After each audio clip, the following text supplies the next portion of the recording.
All right. So last week, Friday, we were talking about the Chittanupasana and Dhammanupasana in regards to the hindrances, and in regards to the hindrance of restlessness and regret, Uddhaca and Kukucca.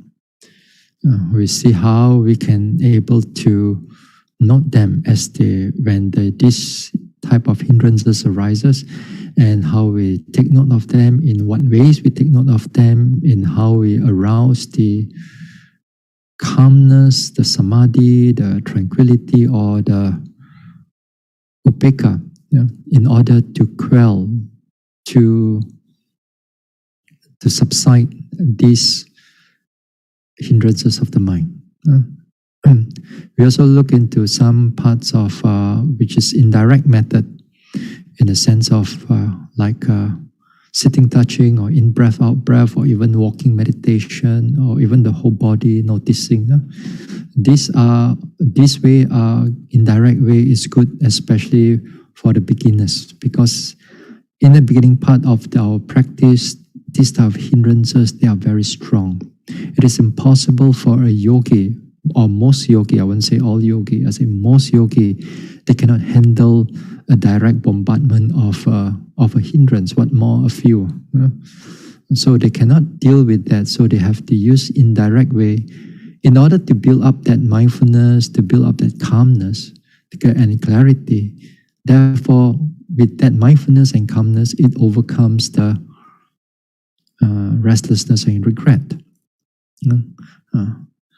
So if you can do that, then it'll be well and good. Then to prevent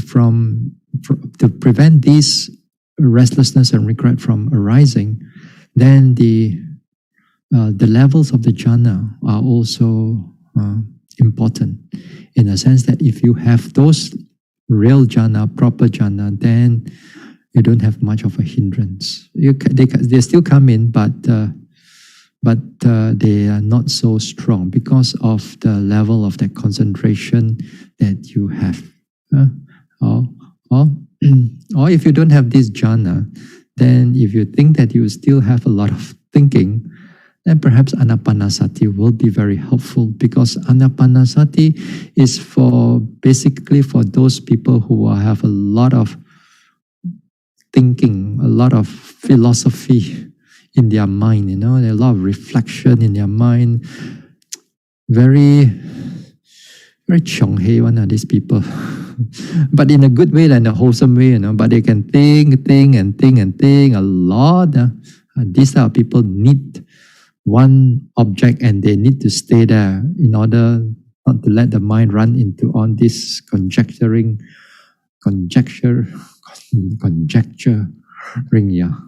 into rationalizing, into reflecting, into stretching all their meaning and so on. So these type of people, they need this type of meditation. Rising and falling also act similarly like anapana. Because if you can able to stay with one object, then yes, it can be something like anapana. And as I said towards the end, the anapana, I said that, not towards the end, I said that it would be good that if you are a meditator and you like to practice, try this and try that, it's not to say cannot. But as I said, when the mind wants to change from one object to another, or one method of meditation to another method of meditation, like samatha to a vipassana to samatha, and then don't know what else type of meditation that they are doing in non-Buddhist type of meditation. So if you are changing here and there, then not to say that if it's wholesome one, then it's not too bad. Of course, if unwholesome one, you should give up. But anapana is still a wholesome meditation. But the thing is that our mind cannot easily switch here and there. It's because of our strong habit. Unless you are very advanced yogi, then that is not a problem. So in the beginning, if you have so many types of meditation, then I said that my advice is to keep that anapana for samatha meditation and rising falling for vipassana meditation for the beginning part of it at least. But towards the later part of it, doesn't matter whether it's rising, falling, or in breath, out breath. Everything goes into arising and passing away only. You don't even know what is.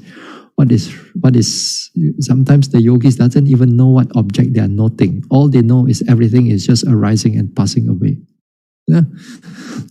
So sometimes, so a lot of time people, even among the meditators, they will argue, your rising and falling not taught by the Buddha. Well, the Buddha only taught in breath, out breath. All this argument for centuries or for a long time already. For decades, not centuries, for decades already, all these things has been going on in the world of meditation. So I normally don't go into all this type of argument because gong lai gong ki, so what for? You go and practice and see whether it works or not. If it works, then correct. If it doesn't work, then something wrong. So for me, I try all these things, and then I know which one works, how it works, and when you should do it, and all that thing. That because of I've gone through, I've experienced through. So some people just go in debate there. Sometimes the way I look at it is that the children fighting over their toys. Which one is my one? Which one is your one? Which one is this one? Which one is that one? Then if you are an adult and then you don't go and fall into all this type of trap. So do the same thing. When it comes into the meditation, also the same thing. I don't fall into all this type of argument and so on. I said, if it can work, if you're not sure, go and try until it works. If it really cannot work, then you think about it. Then also, of course, we're going to go into a share screen.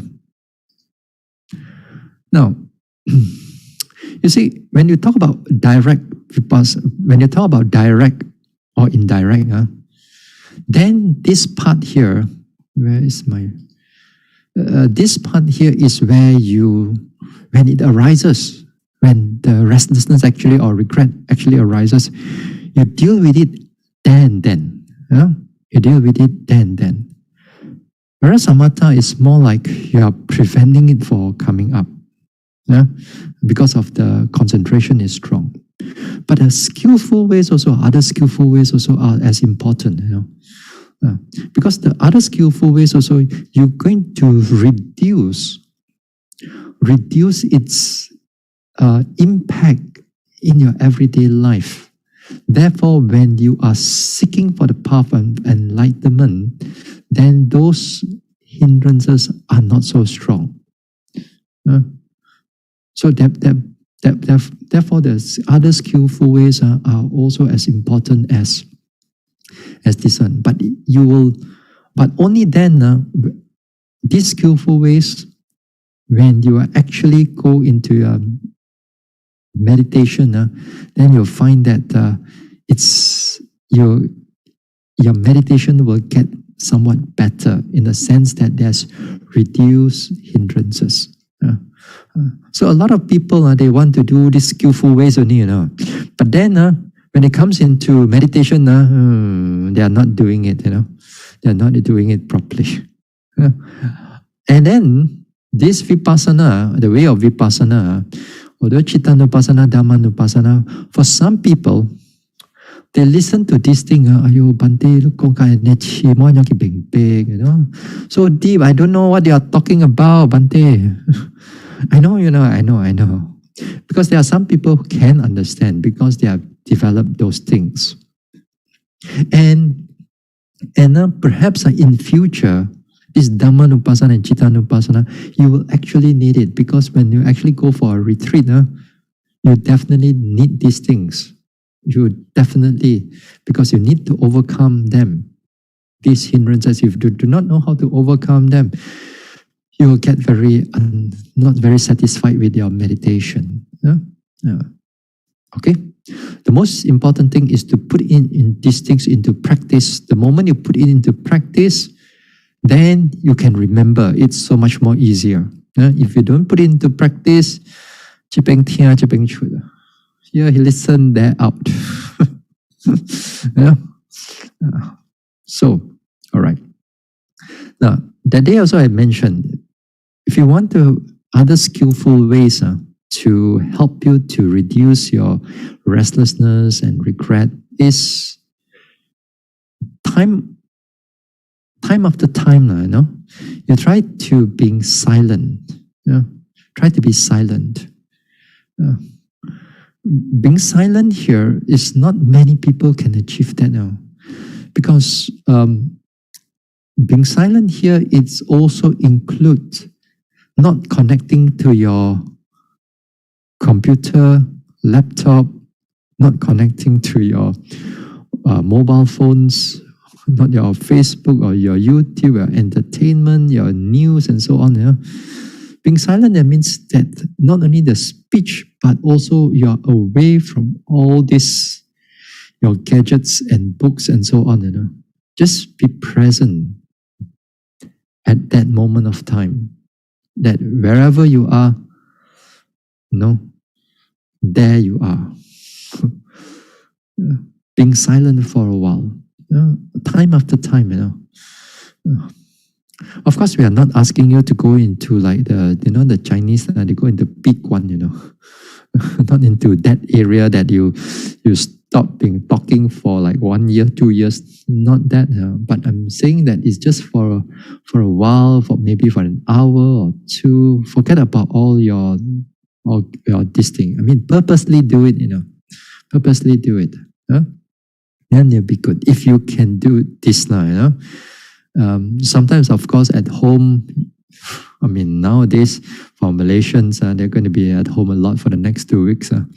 So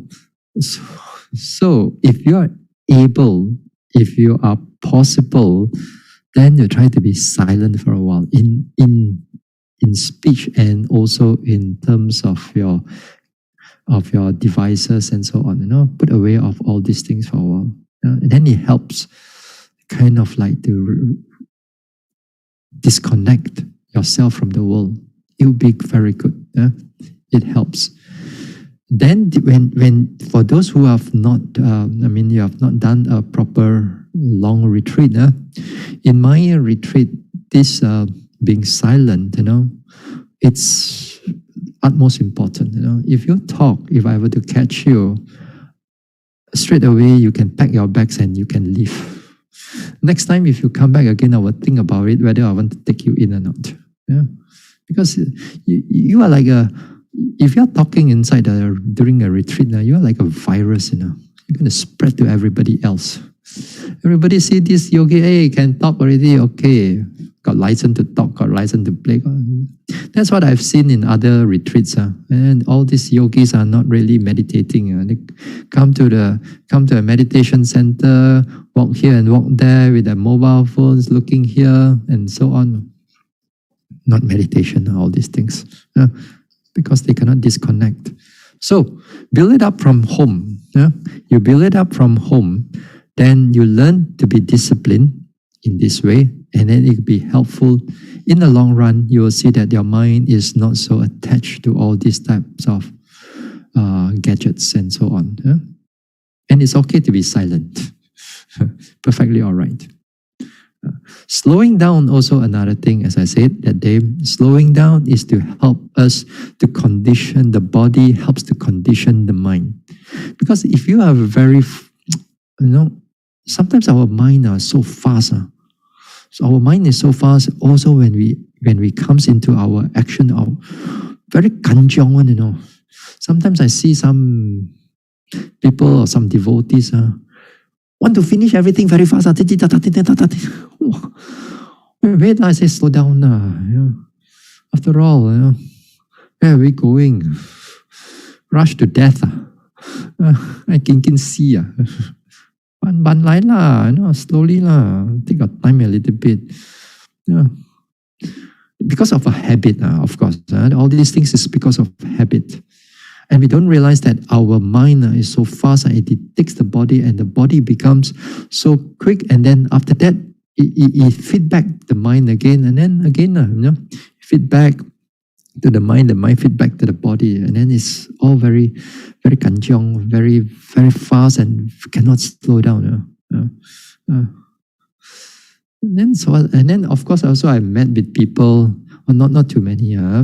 Once in a while, there are people who are very slow until their mind also like whether they are working inside there or not. The mind.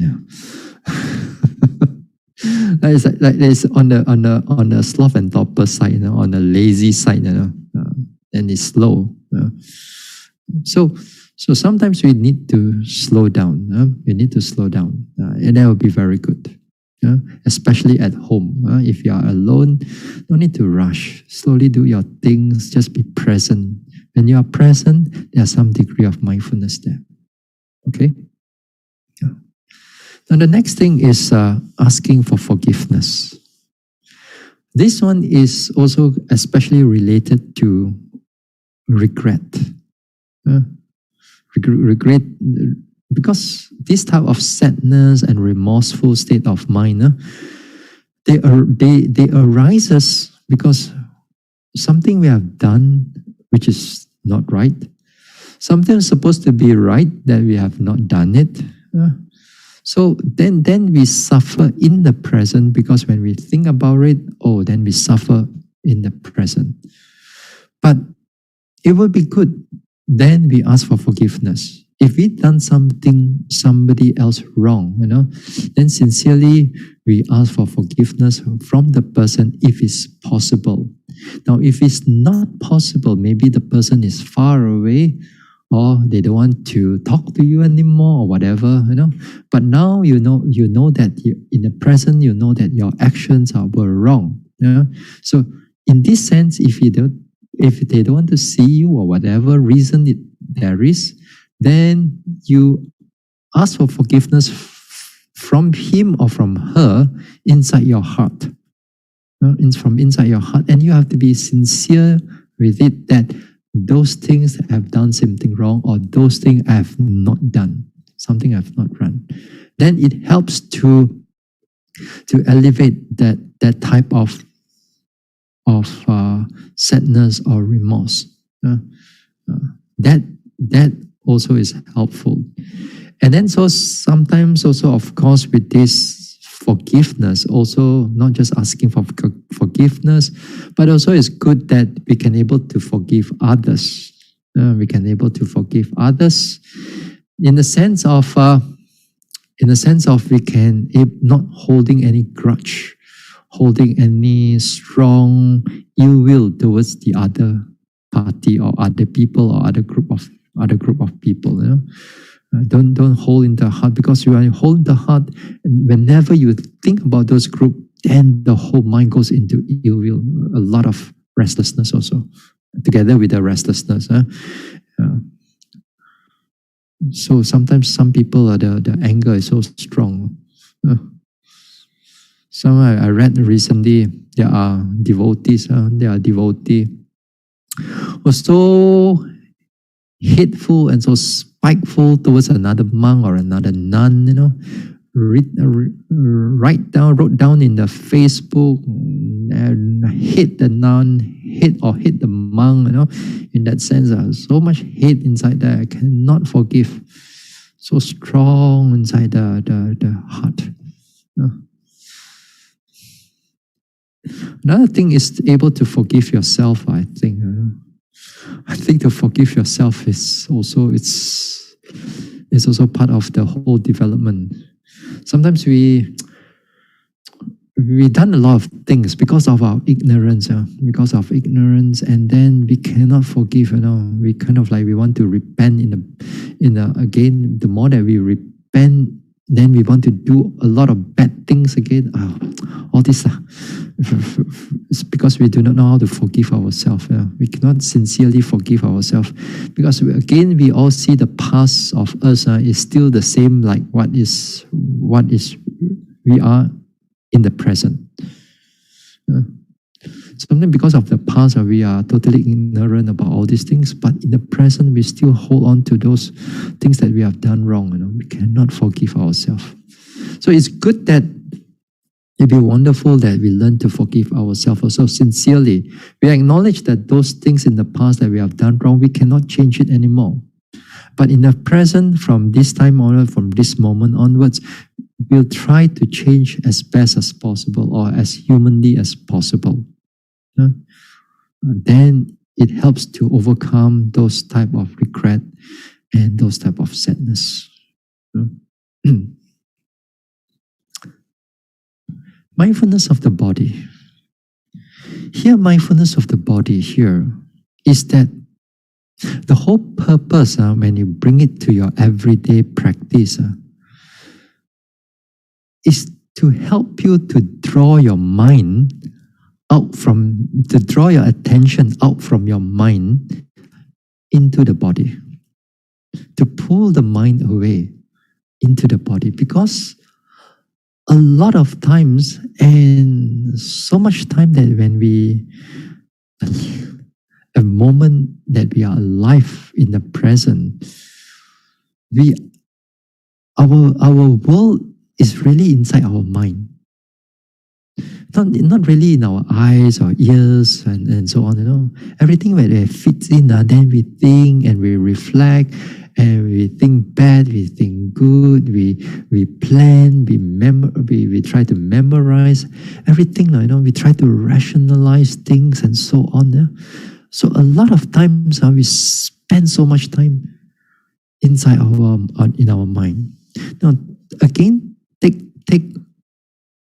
take that, you look at your career, if you are still working, whether you work from home or whether you have to still to go to office or any sector or of industry that you are in, the thing is that most of you are as a intellectual labor. Intellectual labor, that means they pay you because of your intelligence. They pay you to solve problems. They pay you to find solution for something and to do this and do that. So a lot of you have to use your mind. You have to use your computer. You have to plan. You have to create this and that. So much you are spending your time with the mind, inside the mind. And not only that, sometimes we come back, we want to entertain ourselves, we want to think, we want to read, we want to watch this and that. A lot of it, we are in the mind. The whole world is turning inside our head there, or in our heart also. So we totally forget about the body. A lot of times we forget about the body. That's why we cannot. That's why our whole after so long our restlessness is very strong. So therefore, the Buddha mentioned that in a lot of the suttas is mentioned that to pull the mind back to the body, mindfulness of the body, be aware of the movements of the body, be aware of your present. You cannot be all the time in the body. Of course, we understand that. But whenever there's time, it would be good that we pull the mind back to the body. Don't let it stay in the mind. Once it stays in the mind, it will think. It will think. Then, therefore, it's good that to pull it every now and then to the body. If you forget, don't blame yourself. Don't say, Bante, I keep on forgetting how to be mindful in the body. Every time they say mindful in the body, I forget, and then they get so sad. Sometimes we forget. Yes, not all the time we can remember when we understand, but make an effort. Make an effort to pull it back. We forget, never mind, pull it back again. Sometimes we may stay there for about a few seconds only. Then after that, we go into thinking. Don't beat yourself over it. Again, gently pull it back again. Now, one of the things is that mindfulness of the body will be good. Is that if you so happen to go out for a walk, if you can still able to go out for walks, then be mindful of the body. If you are in the proper place, if it's not dangerous to you, and there are, there are somewhat people far away from you, and people could still see you, and then you know that you are not in any form of danger, then it will be good that instead of looking here and there, gently once in a while, pull it back to the body. Be aware of the body. And if you so happen to able to do some hiking or able to walk up the hill, it's good that sometimes when you walk up the hill and then you find yourself panting a little bit, then be aware of that panting, be aware of that walk, be aware of that movement. Then it will be good, because the panting is quite a strong, obvious movement of the body. Be aware of it. Then also it's good, because if you're panting too strongly, your mindfulness will tell you, oh, this is too much already. You need to stop and rest. Because sometimes people are just inside their mind, I just want to reach the end, and then halfway they collapse, a heart attack, die straight away. End up with, don't know, if in good places, end up in heaven. If in bad one, end up in woeful states. So be mindful of the body, because it helps to break the habit of thinking too much or overthinking. So every now and then, pull the mind gently back to the body. Just be aware of your walking, be aware of your opening a door or drinking, or just anything. If you're sitting on the toilet also, just be aware. You're not asking you to be very sharp and very precise, Just bring the mind back to the present will do. But if you're in the retreat, that's different. You bring back into the present, but you got to be a bit more precise in noting, okay, how the hand is moving, the tightness of it, the movement of the tension, the lifting, the pushing, the dropping, your stretching, and so on. During in the proper retreat, we will ask you to do a little bit more. But at home, not all the time you can able to do, to be precise. Mindfulness also is a bit difficult already for a lot of people. So it would be good that if you just can able to bring your mindfulness to the present, be aware of the movement of the body in the present, that it helps to cut off from natural thinking or overthinking or the habit of thinking. So the mindfulness of the body is good. Don't worry about reflections, don't worry about thinking about the Dhamma and so on. A lot of times when we think of the Dhamma, in the beginning was good, We think. After that, we think to other things. We forget about the Dhamma, then we think about life, we think about philosophy, we planning for tomorrow what to eat, today what to eat, today what to cook, and then it flows into other things. Beginning, it let you taste a little bit of Dhamma, it kind of like trap you into the Dhamma. You thought that, oh, it's good, no more. I think about impermanence, I think about this one, but you forget that after you think for a while, then after you reflect for a while, then the mind will carry on into other thoughts. That's why it is good every now and then, just bring the mind back to the body. Bring it back to the body, whatever that you are doing. So this is also, it's good to bring the mind back to the body. All right. Much learning. Much learning here is that we learn about those things which is useful and proper for us, Not learning about all kinds of nonsense.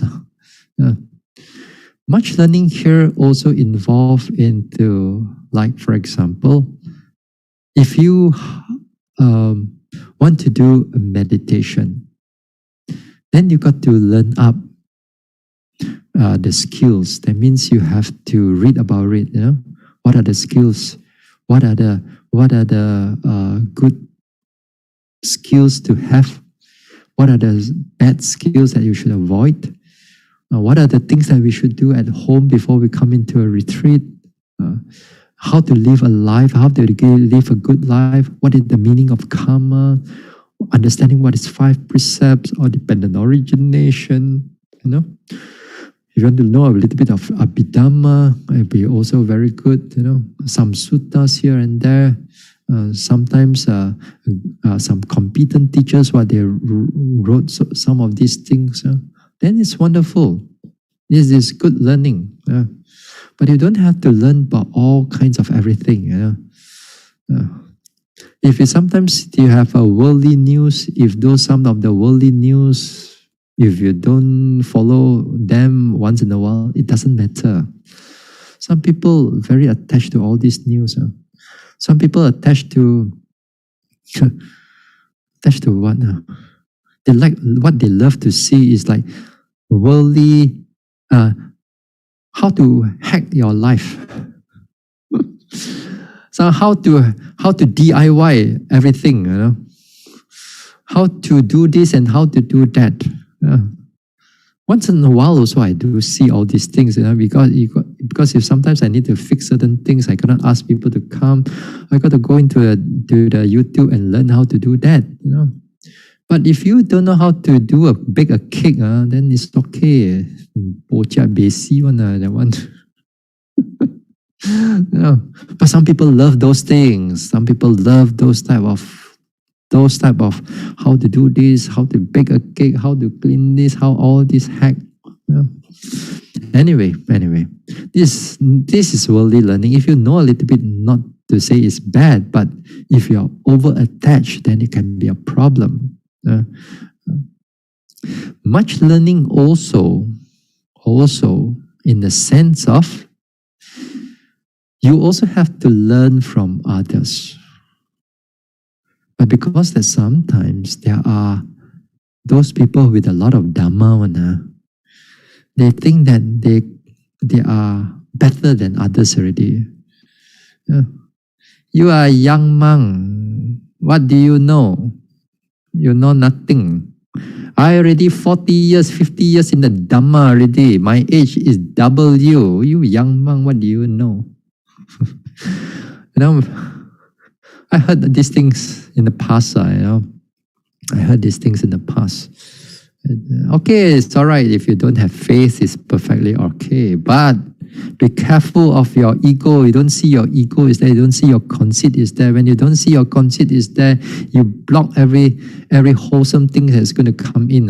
You thought that you know a lot of things, but you block everything. You block all kinds of wholesomeness and wholesome learning and wholesome things. So you think that you have a lot of learning, but your learning is all connected with a lot of ego. So that one also you got to be careful. So much learning here means that we have to bring our humility in, not our ego in.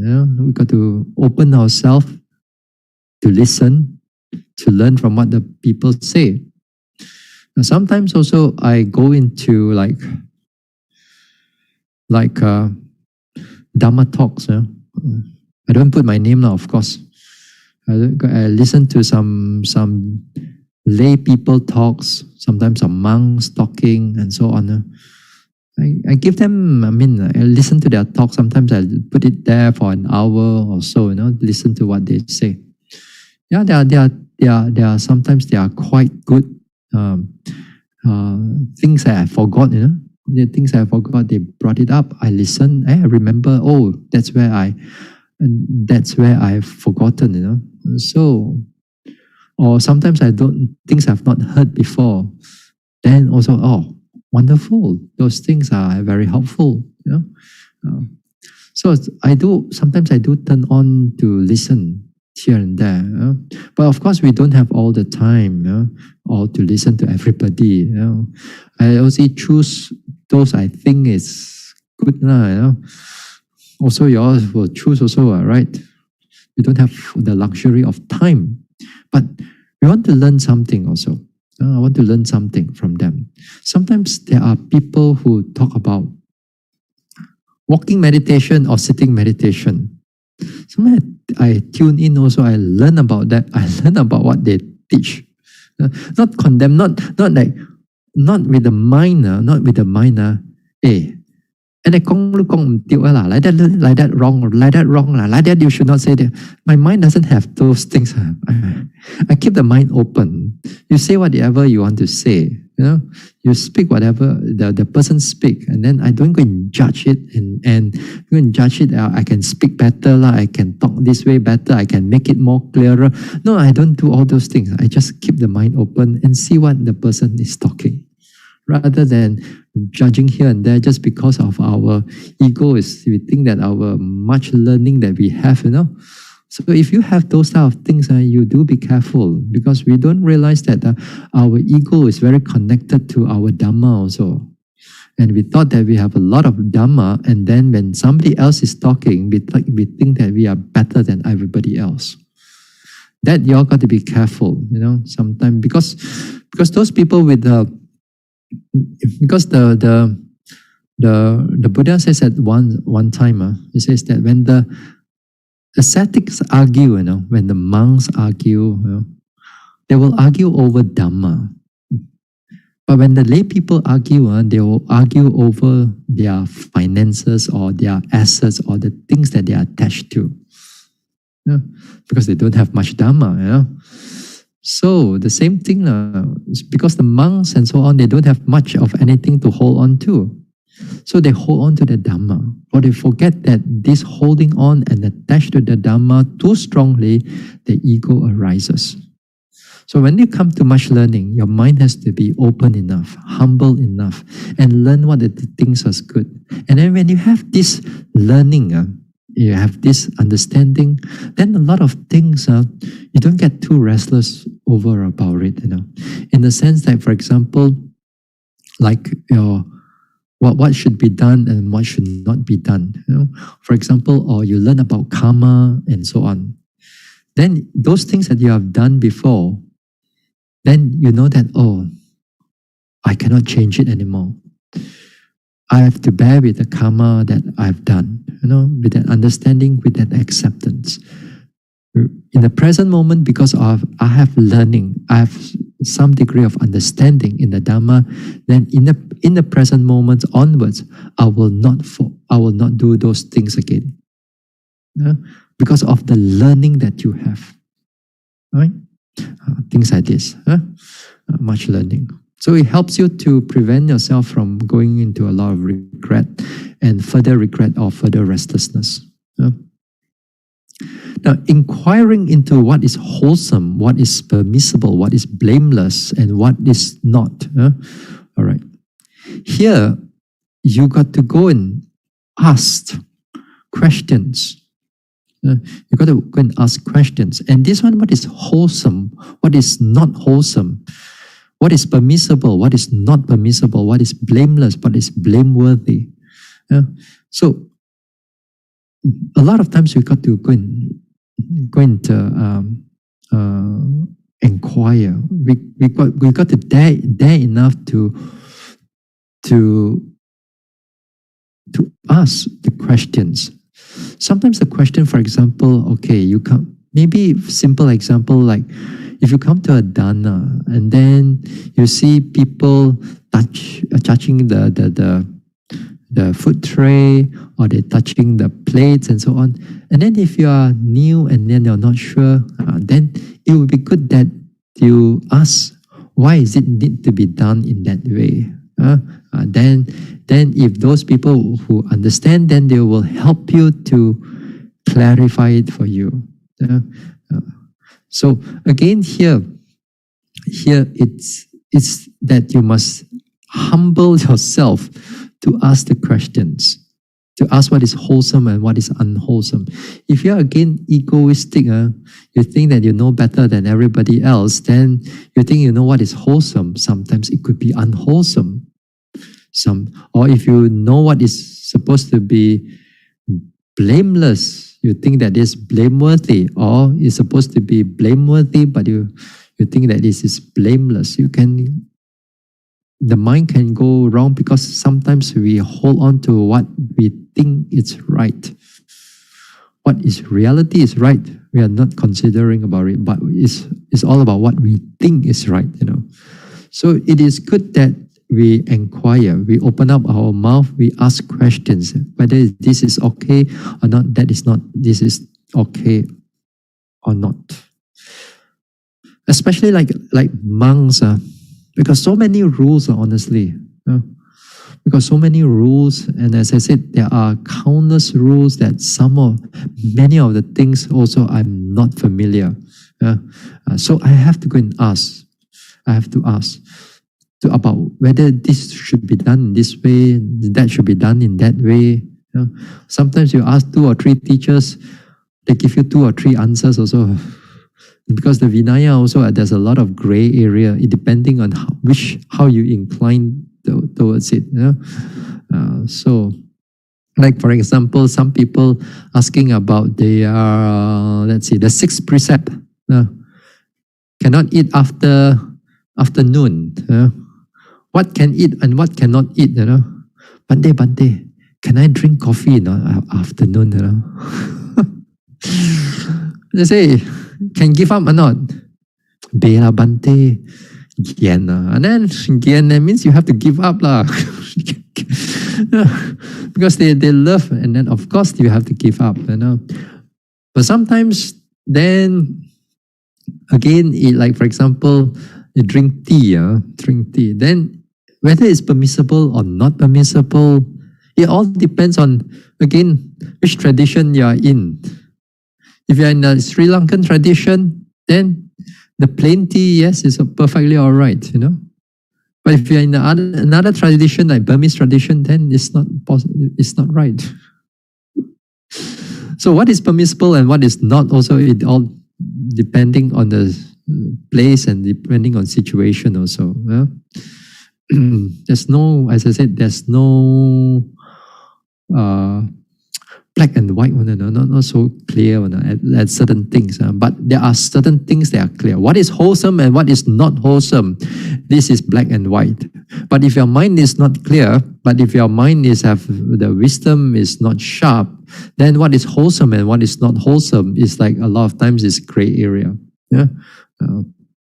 Sometimes you want something, but your words are not that really straight, but they're not sure. Am I lying or not now, Bante? Am I speaking it truthfully or not? Or I have ulterior motive. Because why? Because you cannot see, because you do not know your mind that clear. That's why when you do not know the mind that clear, then therefore, there's a lot of gray area. This is the time it's good for you to go and inquire from people who are more from certain teachers or certain devotees who are very much into Dhamma, then inquiring from them. That will be very good. Inquiring, so that next time in the future, when you think about those things, and then at least you have a clearer picture, the mind doesn't go into a lot of restlessness, a lot of regret, and so on. Skillful in the Vinaya, skillful in the precepts. That means if for devotees, the skillful in the precepts, that means you have to know how the precepts work. How the precepts work. What are the wholesome part of the precept? What's the wholesome resultant of a precept? What is the unwholesome resultant of a precept? And then what you should do, and so on. Those things, if you are good in it, you need to learn. I got to learn about intention. For example, you want to learn about precept, you got to learn about intentions.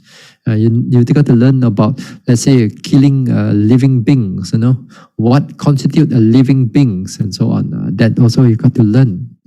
So you become skillful in the precepts. Vinaya also the same thing, because Vinaya is the monk's precept or nun's precept. Vinaya, there are certain parts of the Vinaya, whether there's intention or not, you still break the precept. Whether you know it or you don't know it, you still also break the precept. So a lot of times we unknowingly break a certain precept. That is when we have to need to do certain confession to overcome this type of breaking of precepts.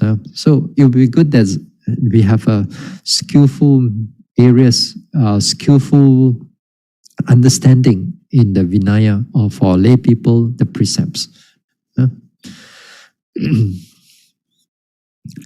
Here, approaching learned or competent elders or teachers. When you are, as I said, when you come into this meditation, especially Vipassana, not so much talking about Samatha meditation, especially Vipassana. Vipassana, as I said, to teach you how to meditate, to teach you the how to note the rising, falling, how to note the walking meditation. That one is simple. Not difficult. That one you can look from a lot of books. You can understand those ways of this one. At least you can start, But when you come into hindrances like what we are talking in these topics, that is where you need teachers. Really, you need teachers, because when it comes into problems, hindrances, mental defilements, a lot of times you do not know how to overcome those things. Not only you do not know how to overcome, you don't know in the first place they are already there. That is where learned or competent teachers will come in to help you to overcome this problem. So that's why when you do Vipassana, you need some people to guide you, or you need some teachers to guide you over some time. Even you come up to the stage of anagami, Of course, when you are enlightened, you don't need teachers to guide you that much, but you still need once in a while to ask teachers about their practice, to make sure that our ego, our defilements, our hindrances doesn't lodge in between here and there. So because of that, sometimes because of this hindrances or this ego or whatsoever, they can be a block. They can be a hindrance for the higher development. Just like as I said earlier, talk about Elder Venerable Anuruddha. He thinks that he got all the divine eye. He thinks that he is good in the meditation, but why still cannot attain arahantship yet? That time is still an anagami, He got so much of jhana. He can go into this jhana, that jhana. He got very sharp, very precise, divine, foremost in this. But how come no arahantship yet? Because Venerable Sariputta says, because of that ego of yours. So that's why, although he good and all that, but the defilements is difficult to see.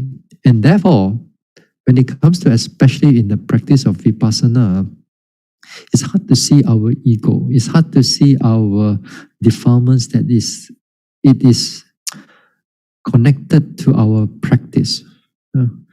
So here is where the teachers will come in to help you to overcome a lot of your hindrances. Sometimes you don't really know that you can go further, or the teachers know that you can go further. But you think that, bande enough already, cannot already. Then you don't realize that your sloth and torpor is talking, not you. You don't see those things, but the teachers can see through you, and that they know that you can go further. Then when you listen to the teacher, you do what the teacher says, you push further, then only you realize that there was a laziness there. So approaching teachers is to help you to overcome a lot of your unwholesomeness, a lot of your hindrances, a lot of your ego, or a lot of your mental proliferation, the all the papancha, all those things are bad one. So now approaching the teachers or elders also, then also in a further, it helps you to refine your practice. Again, the refining of the practice is not easy to find in those books. It comes with experiences from the teachers, and also experiences over the years. The teachers are meditating over years and they guide people over the years. And again, when you come into the development of a yogi, each and every yogi is very different. They're similar. Their principle of the principle is the same, but it's just like your thumbprint, although it all lines are near, but every one of us is different. So in the meditation, also the same thing. When you go into further development, sometimes there are certain yogis, certain mental qualities are more stronger than the other mental qualities, and that mental faculties or mental's ability, will shows in his or her actions, or in his speech, or in the way of meditation, because that part of that is more prominent in that yogi. For example, like a yogi is a more faith type compared to a more wisdom type, So there are some yogis are more concentrated yogis. There are some yogis who are more energetic yogis. So they are different. Even those energetic yogis, there are also variations of yogis within those connected with concentration. Let's say again, there are variations, and each and every one of us are very different. Then again, here is where you want to go further. That is where that is where the teachers comes in, because as I said here, when you go up to the here, let me show you. Dhamma udacha, when you are restlessness regards to the Dhamma cultivation.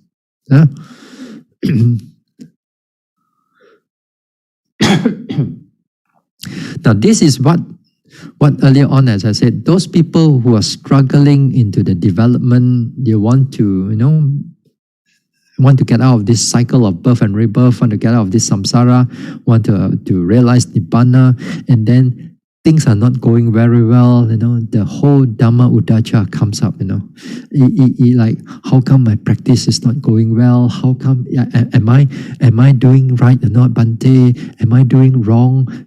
How come my experience is going in the same thing all again and again? Am I stuck somewhere?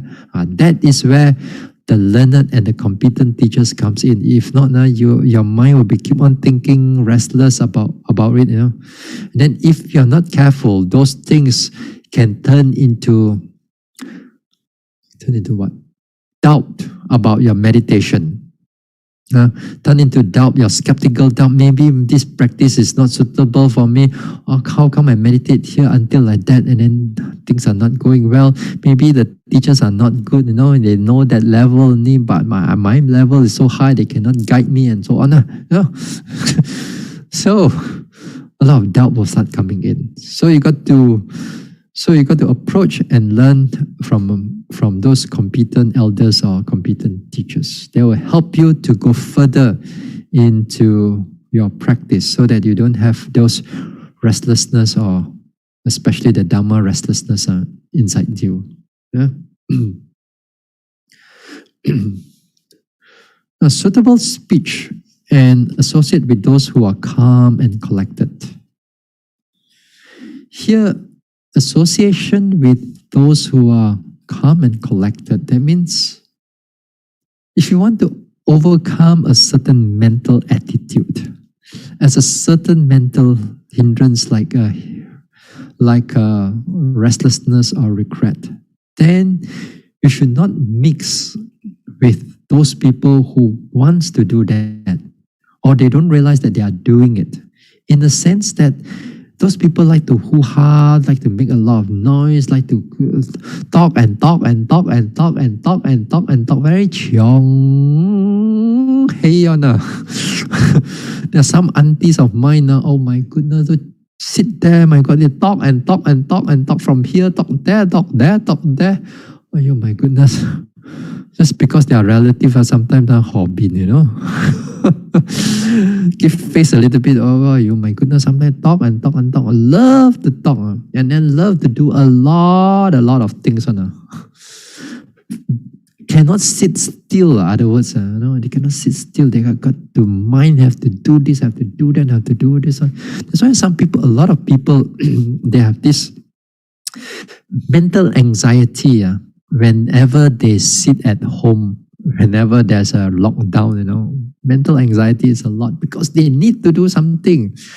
Well, you see, like when you're in a retreat, when you're in a proper retreat, you don't go out for 2 weeks. It's okay. We don't go out for 1 month in the retreat. We never step out of the gate also of the retreat. It's all meditating, walking, sitting, no internet, no mobile phones, no this one. It's perfectly all right. And we are going into that life, that type of life, perfectly okay. But for a lot of people, you just cannot because the mind is so restless. They need to do something, and that desire to do something is not fulfilled. Then it goes into a lot of restlessness, a lot of anxiety, and long enough, the mental health becomes not good. That's what we are seeing. A lot of people are doing that. Not only restlessness, from some people, fear arises, a lot of fear, and then it goes into their mind, and then that type of fear is like fermenting inside them. Then we go into a lot of mental health issues. So here, if you really want to develop your mind and you want to get out from this, you want to reduce the restlessness, then you got to look for people who are more calm, more serene, people who love to seek for that type of calmness and serenity. But if you are like in your group, let's say some devotees, some Buddhist devotees love to like music devotees. They're music one. They love to play music, ching ching chang chang, ching ching chang chang,